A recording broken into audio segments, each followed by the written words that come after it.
selamat datang kepada Bapak, mengucapkan terima kasih. Ya Allah, kehadiran Bapak di Kabupaten Bogor.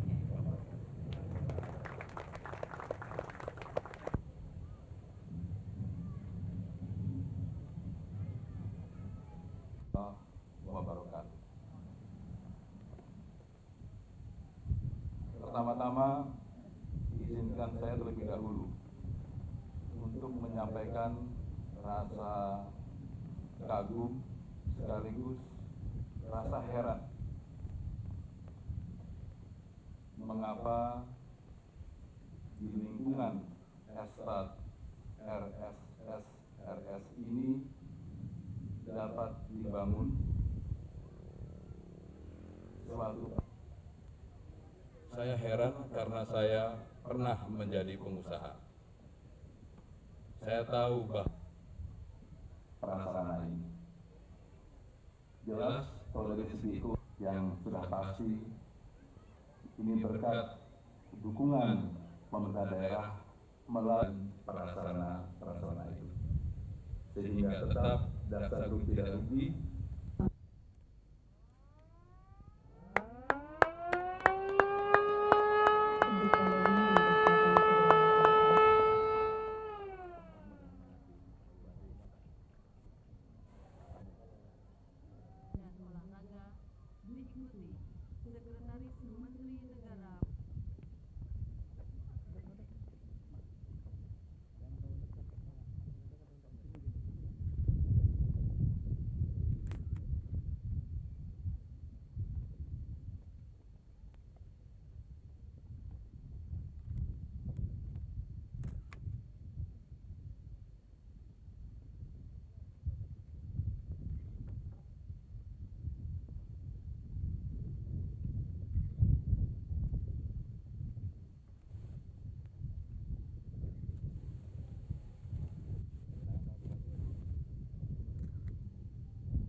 Terhormat Bapak Hayono Isman.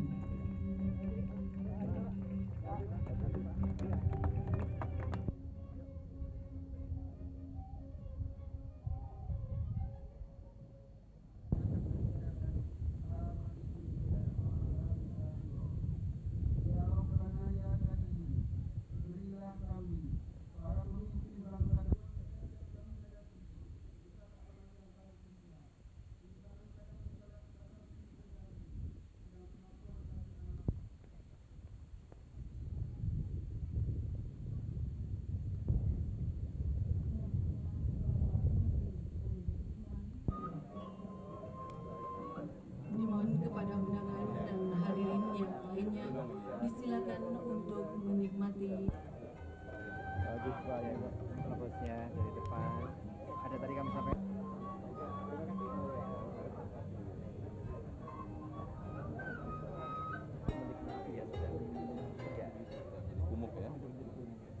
Petugas sound system supaya mic di panggung dikurangin yang dua itu untuk jaipongan.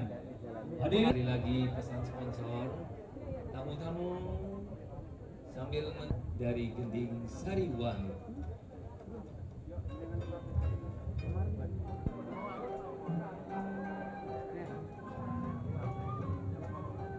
Peduli dari manapun mereka berasal akan diberikan rumah ini.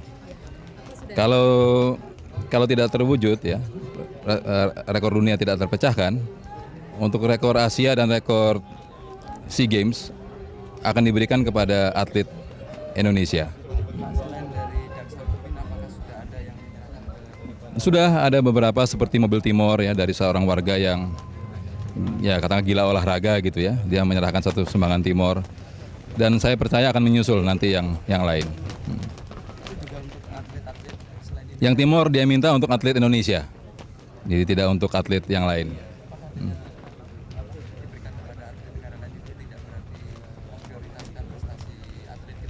Ya justru itu yang tadi saya katakan bahwa kita ini dalam SEA Games menggalang kebersamaan.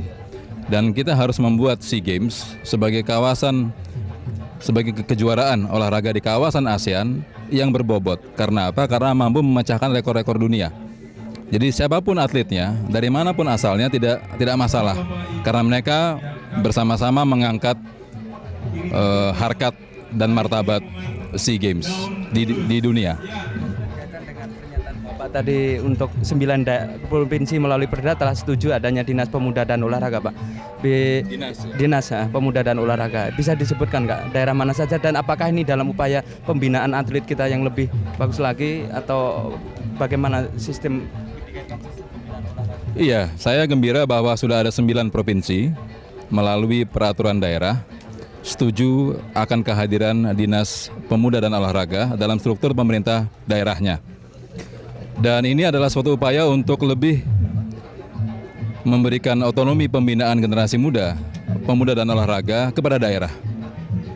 Ya sebagai contoh, ya Lampung mampu memecahkan rekor dunia angkat besi di South Africa beberapa waktu yang lalu. Berarti daerah lain juga bisa. Ya saya percaya tim-tim sekali waktu akan mampu mengorbitkan petinju kelas dunia. Demikian juga di Sulawesi Tenggara. Ya, pendayung kelas dunia. Nah ini harus diberi kepercayaan kepada daerah. Jadi kita menghindari pelatnas jangka panjang. Karena bagaimanapun pelatnas jangka panjang tidak kondusif terhadap pencetakan rekor, apalagi rekor dunia. Dan tentunya mengorbankan atlet terlalu besar. Karena dia mengorbankan sekolahnya, jauh dari keluarga, jauh dari daerah. Nah kalau ini disebar di daerah, maka saya pikir pemecahan rekor dunia akan menjadi sesuatu yang mungkin terwujud di masa yang akan datang. Apakah selama ini memang keberadaan Menpora itu dalam pembinaan olahraga kurang ini? Karena kan tadi dikatakan dengan adanya Dinas Pemuda dan Olahraga, nantinya kabinet mendatang tidak perlu menjadi departemen, tetap Menteri Negara, karena itu tadi otonomi daerah sudah merupakan polisi pemerintah pusat, di mana sebagian besar pembangunan diserahkan kepada daerah dan kepada masyarakat itu sendiri. Jadi sudah sejalan. Jadi kalau jadi departemen, malah saya pikir akan mewujudkan birokrasi baru. Ya. Belum tentu akan mempermudah koordinasi. Bisa-bisa malah semakin memperberat koordinasi. Jadi tetap Menteri Negara, tetapi dibantu dengan kehadiran dinas di daerah. Apakah tidak lebih baik menjadi departemen? Karena kan selama ini yang kita suara-suara yang berkembang adalah keberadaan sebagai Menteri Negara yang kewenangannya agak terbatas sehingga pembinaan dalam hal ini peranan Menpora kurang begitu. Saya pikir bukan karena itu ya.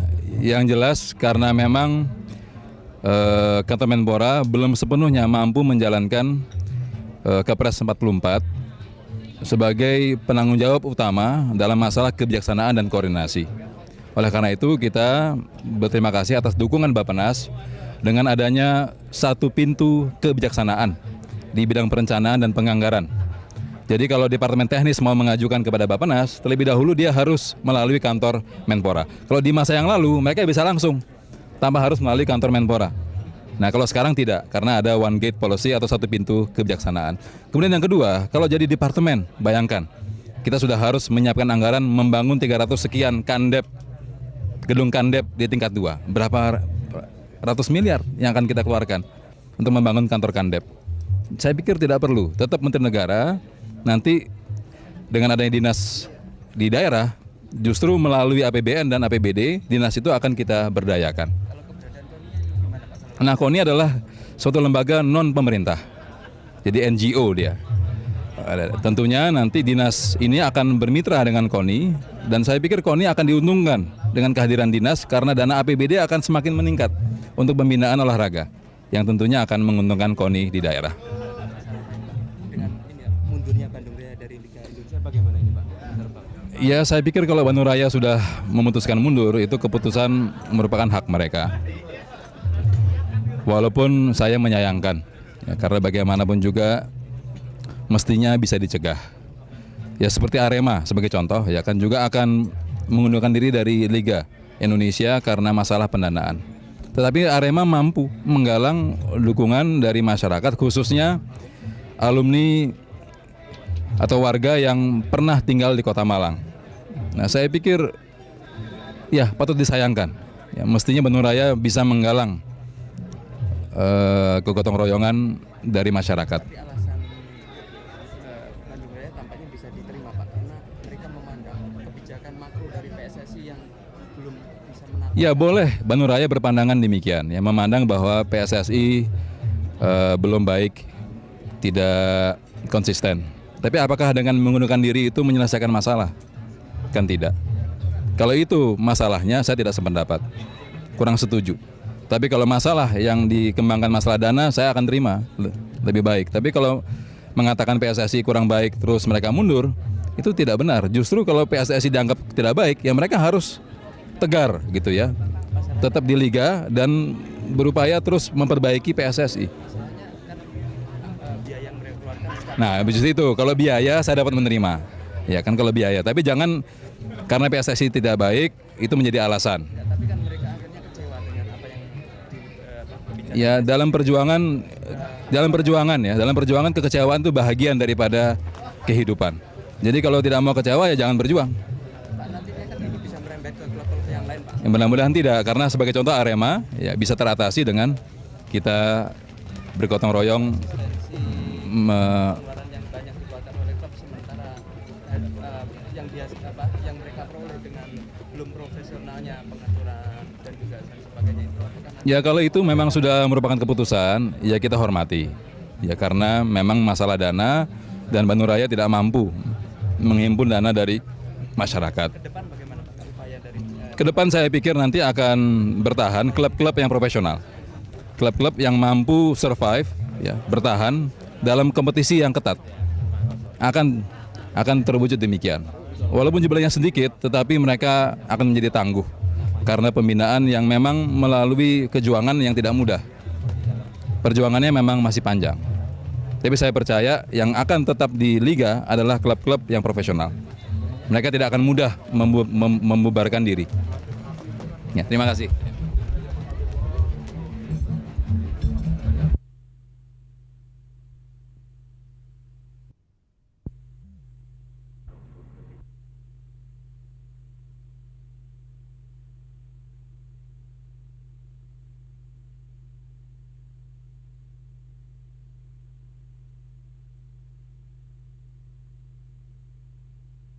bisa dijelaskan alasan kenapa ini kelompok perusahaan Anda memberikan rumah untuk atlet prestasi? Sebetulnya kita melihat salah satu daripada keinginan Presiden untuk membuat atlet ini menjadi punya satu prestasi yang bagus. Ini adalah sebetulnya wujud dari kepedulian kami ya dari Daksa Group melihat bagaimana kita menggalakkan atau membuat satu yang khusus mengenai bagaimana atlet ini bisa punya satu prestasi yang baik. Nah untuk itu kita salah satu ingin memacu dengan memberikan satu hadiah ini kepada atlet yang berprestasi. Jadi ini salah satu wujud kepedulian kami dari Daksa Group ya. Apakah nanti dalam event-event berikutnya nanti juga kemungkinan akan memberikan lagi Pak dari Daksa Group? Jadi gini, kita akan selalu tetap concern terhadap hal-hal seperti itu. Hanya kalau mengenai kapan dan tepatnya ini yang selalu harus kami sesuaikan gitu. Tapi kebetulan ini dalam kerangka event SEA Games, jadi saya pikir ini salah satu wujud kami dari Daksa Group ya. Kalau pembangunan kolam renang sendiri Pak, Iya. kan tadi disebutkan join dengan Pemda ya. Nah, Iya. ini bagaimana anunya? Sebetulnya bukan join ya, jadi kami menyediakan semua sarana dan prasarananya. Jadi Pemda sebetulnya punya keinginan karena selama ini mungkin khususnya dalam bidang renang ini di Jawa Barat ini ingin dibentuk saat diciptakan atlet-atlet yang mungkin punya prestasi nasional bahkan internasional. Jadi ini yang diinginkan oleh pihak Pemda Jawa Barat khususnya Pemda Bogor ya. Daksa merespons itu. Iya, iya. Pak, tadi kan Pak Hayono dalam sambutannya mengharapkan agar nantinya kasus di Lampung di mana udah diresmikan malah berlumur sekarang karena nggak pernah Bagaimana nanti antisipasi atau pengelolaannya nanti gimana ini Pak? Ini tugas kami ya sebagai pengembang. Jadi kita tidak hanya sekedar menyediakan, tapi sampai kepada maintenance-nya ini jadi tanggung jawab kami. Jadi terus terang ini yang dilakukan oleh pengembang-pengembang yang kebetulan punya komitmen. Saya pikir tidak hanya sekedar menjadikan proyek ini jadi terus ditinggal, tapi menjadikan proyek ini dan tetap dilestarikan dengan satu maintenance yang baik. Ya. Ada kartu namanya Pak Edi Gunung?